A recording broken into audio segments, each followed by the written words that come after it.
Hello, Mamshi! So, ayun, sobrang busy namin ni Baby Donut. Kaya nga, hindi nga ako nakapag-upload about dito sa akin. Pinopromote na lotion. So, ayun nga, na-busy talaga kami ni Baby Donut dahil after Rampa Pilipinas, nag-audition kami nun sa Going Bulilit naman.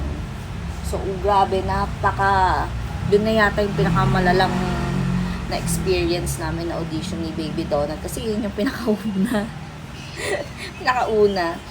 sa pag-aartista. Kasi yung sa Rampa Pilipinas nag-audition kami pero saglit lang, 'di ba? Tapos nakapasa si Baby Donut. Sa Going Bulilit hindi ko alam. Baka hindi na rin kami tatawagan nun, guys. So, ito gamit nga pala natin yung lotion na Snail White. So, actually pang morning siya pero ginagamit ko na rin siya pang gabi. Yan, kasi gusto ko yung amoy niyang bango pag matutulog. So, ayun nga guys, napakahaba ng pila. Grabe, siguro nasa 4,000 auditions yun guys. Then, nasa pang 1,899 kami. Grabe, ang haba ng pila. Naikot niya buong tower ng ABS-CBN. Tapos, dulo to dulo. Andito yung entrance. Kami nandito sa dulo. So, magkalapit lang.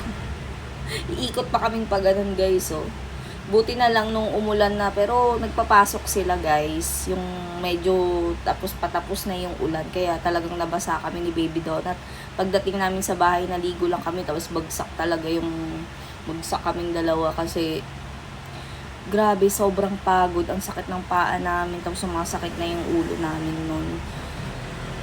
Tapos, alam nyo ba, talagang pagdating dun sa loob, yung nakapasok na kami, talagang humiga na si Baby Donut, then kumain, higa ulit.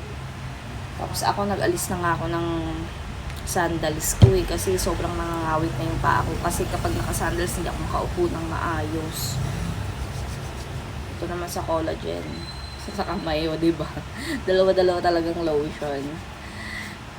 Kahit nakapasok na kami sa loob, ang haba pa rin ng pila sa loob. Tapos pagdating namin, nung nakapasok namin sa studio, ang haba pa rin. So, gabi na kami umuwi ni Baby Donut. Tapos noon, saglit lang siya nag-audition. Halos hindi nga siya pinatalent kaya parang medyo napaka-unfair. Pero okay lang, hayaan mo na, diba? Nag-prepared pa naman si Baby Donut noon. Then, pagka uwi namin, yung uuwi naman na kami, naman guys, parang nahirapan kaming sumakay. Kasi umuulan din nun, sobrang traffic. Halos yung mga taxi driver ayaw magsakay.